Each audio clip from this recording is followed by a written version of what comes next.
Eternity, that ain't, I don't want eternal life. That's not enough for me. It's not enough.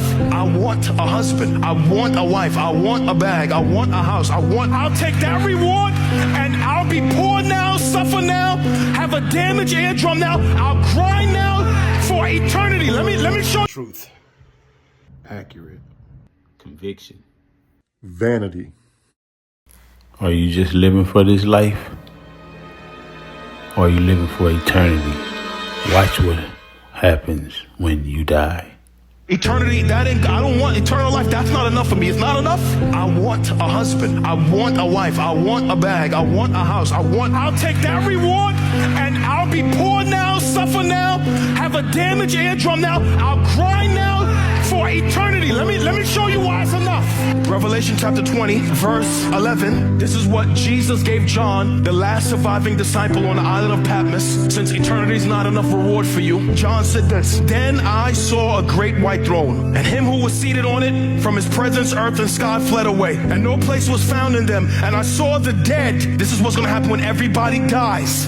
Great and small, rich and poor, famous and not famous, great and small, standing before the throne, and books were open. Nobody gets away with nothing. Then another book was opened, which is the book of life, and the dead were judged by what was written in the books, according to what they had done. And the sea, that is the world, gave up the dead that was in it, and death and Hades gave up the dead that were in them. That is hell, which is temporary. Everybody is in hell right now, is in a prison until judgment. That's death and Hades gave up the dead who were in them, and then they were judged, each one of them according to what they had done. You don't want Christ? Watch. You think salvation is not good enough? Watch. Then death and Hades were thrown into the lake of fire. This is the second death, the lake of fire. And if anyone's name was not found written in the book of life, he was thrown into the lake of fire. Rich now,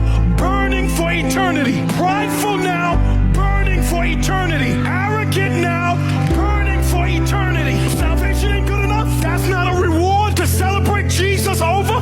Verse 21, then I saw the new heaven and the new earth. For the first heaven and the first earth had passed away, and the sea was no more. And I saw the holy city, New Jerusalem, coming down out of heaven from God, prepared as a bride adorned for her husband. And I heard a loud voice from the throne saying, behold, the dwelling place of God is with man. He will dwell with them, and they will be his people. And he, God himself, will be with them as their God. He will wipe away every tear from their eyes, and death shall be no more. No more funerals, no more aging, no more sickness, no more disease. Neither shall there be mourning or no crying, no more pain, for the former things have passed away. And he who was seated on the throne said, behold, I am making all things.